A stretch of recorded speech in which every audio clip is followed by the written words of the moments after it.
Hey folks, you might could tell I'm chilly, and I'm here on the town square in Hodgenville, Kentucky. This is Abraham Lincoln Central.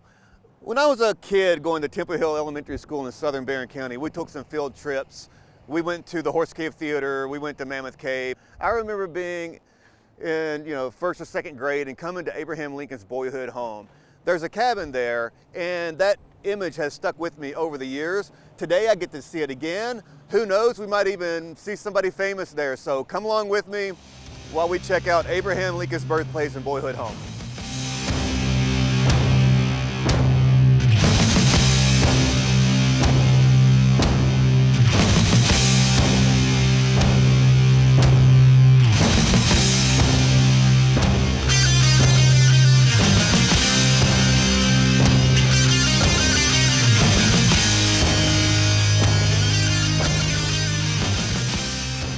Folks, I'm standing here shivering next to Park Ranger Stacy Humphreys, and we're here at the Abraham Lincoln birthplace.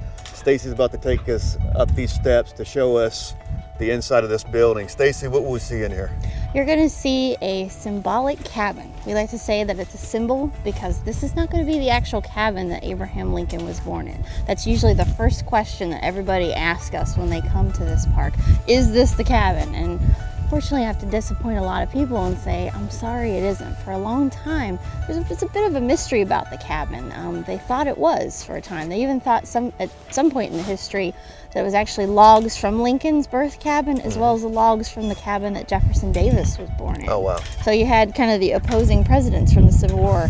They thought they were kind of jumbled together here, but there was a study done in 2004 that proved that this cabin that we're going to see is actually too young to be the cabin that Lincoln was born in. But even though it's still a symbol and it's not the cabin, I still love it, and I still love to show it to people because Lincoln said himself he remembers being born on the hill in a cabin that overlooked the sinking spring. So this is close enough for me. Well, I saw this cabin when I was a kid, and if my memory serves correctly, there's a reason to think that a cabin from that time period would not survive until this age, and when you see it, you'll see why. That's right. Let's go check it out. Okay, great. So Stacy won't let me go into the warmth of the building until she explains what we have here. Stacy, go ahead. Well, I always like to tell people there's a lot of symbolism here at the park. We just climbed the 56 stairs up to the top next to the memorial building. 56, of course, being the years of Lincoln's life before he was assassinated and taken from us, taken from history. But I always like to point out to the cornerstone here of the memorial building. It's one of the oldest pieces here in the park. Dates from 1909. It was set here on the 100th anniversary of Abraham Lincoln's birth. So very kind of poignant piece I always like to point out to people. A lot of people miss it. It kind of blends in with the stone a little bit, but it's really special. Is this granite?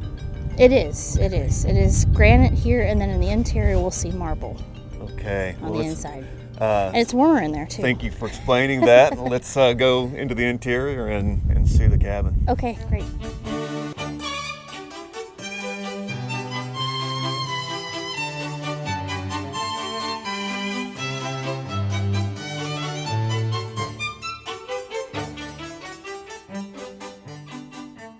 So folks, we're inside this warm, thankfully, memorial building, and we're here beside the replica cabin.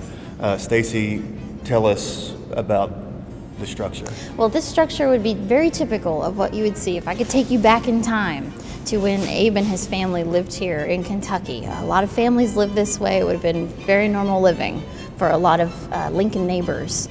And inside, it's just a simple one-room cabin with one fireplace. They would have cooked all their meals there, and then there would have been a loft, which would have been sleeping space for Abe Lincoln and his sister Sarah.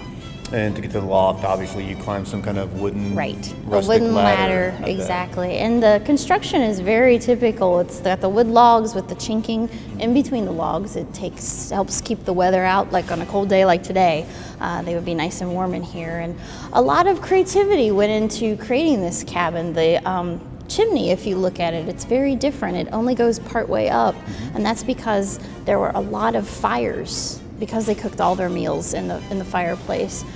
They actually built a mechanism there with the different logs that they could actually pull away the chimney in case it caught on fire. So it's almost like a breakaway chimney. So a lot of really neat things that we've forgotten about, they just automatically knew how to do. That's fascinating. What are the dimensions of this cabin? This one is a little smaller. This one's 16 by 18. It's a little smaller than what probably Lincoln and his family would have had.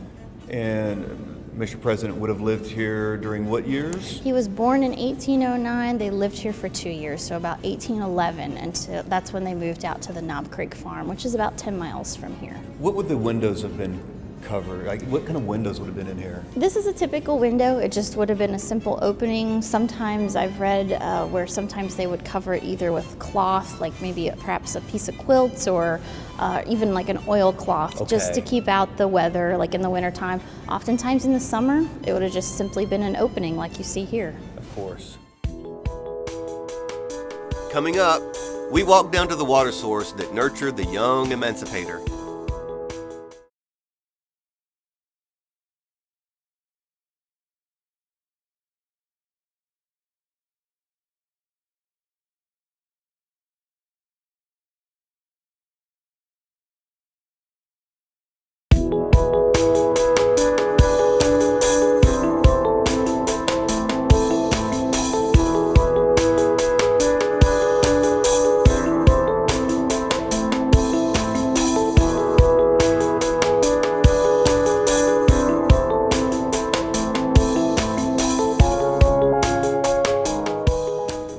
Oh my goodness. Mr. Lincoln. Yes, sir. Wes Berry, I've been looking forward to meeting you my Good to entire meet you, life. sir. Good to meet you, Good sir. to meet you.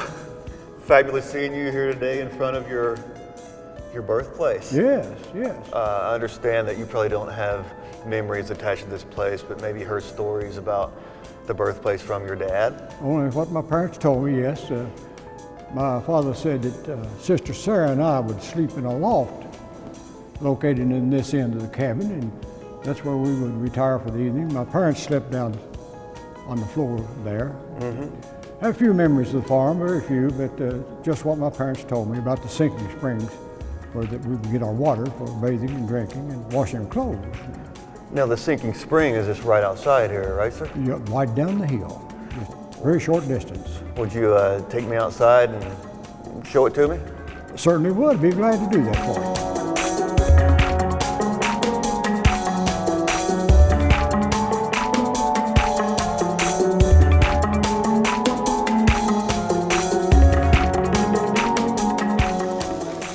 So, Park Ranger Stacy Humphreys meet President Abraham Lincoln, originally of Hardin County, Kentucky. Good to meet you. Good to meet you. Good to meet you. Thank you for coming back to your home. Well, it's always good to go back to your origin.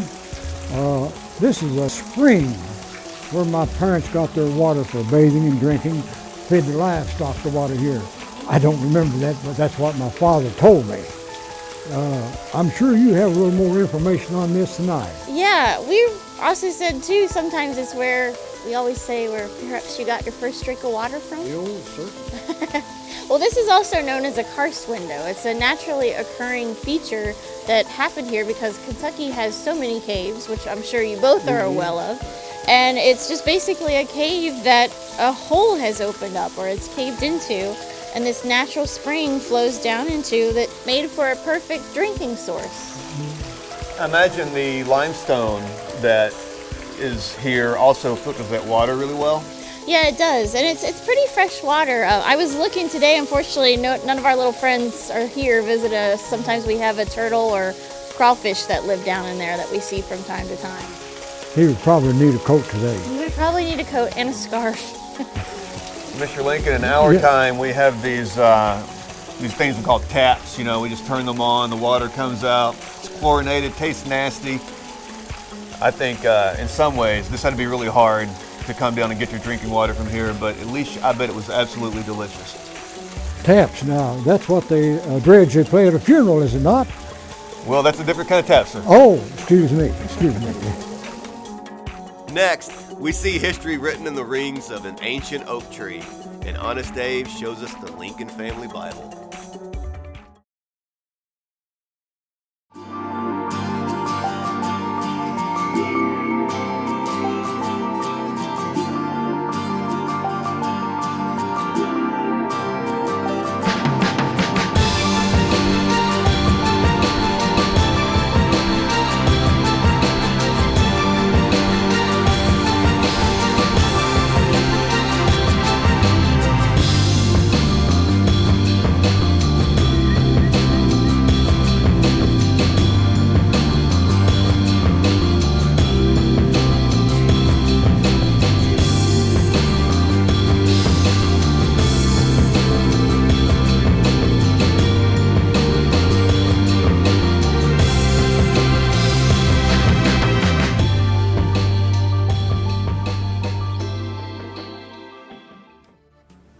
So Stacy, we're here at this cross section of the boundary oak. It says here that this tree was probably sprouted around 1781.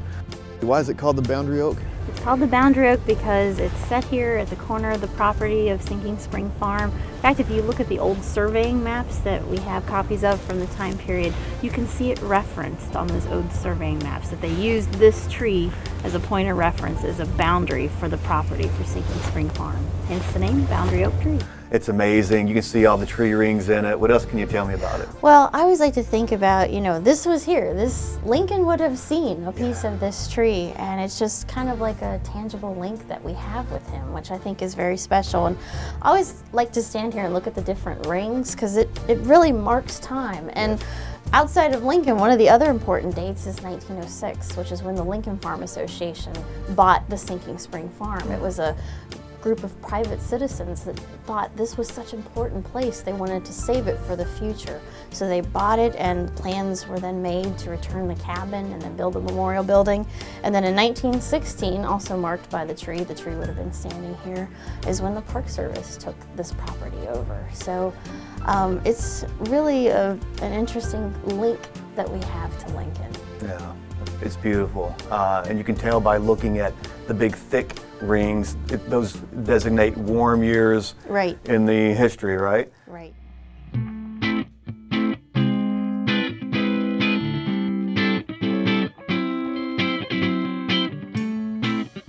So President Lincoln, we're standing here by this huge Bible. I think you have some memories attached to it. Certainly do. This is the Bible my mother would read to me when I was a child, and she carried over to the Knob Creek Farm. That's where I have the most memories of her reading to me as a child, and fond memories of that, very fond. It's a huge Bible, obviously very, very old. The Knob Creek Farm, you just mentioned that, and Yes. we're about to head on over there real soon. Folks, this is part one of a two-part series focused on Mr. President Abraham Lincoln. I think we're going to go have some lunch here before long, but join us next week. Stacy Humphries is going to meet us out at the farm, and we'll be walking along, and you're going to tell us some stories, right, sir? Certainly. All right. Thanks for joining us today. We'll see you next week. President Lincoln, tell folks how they can get in touch with you if they would like you to visit their school or at some other kind of event. Sir, they have a device now that's called the telephone, and you puts these numbers into a device. It's 502-839-7191. And then there's another device that's called the email. I've heard of this thing, yes, sir. Oh, you have? Yes. And it's called lincolna@dcr.net. It's connected with the Kentucky Humanities Council. All right, sir. So you can be reached through this weird thing called email and by telephone. Certainly. Folks, give President Lincoln a call should you desire his presence at one of your events.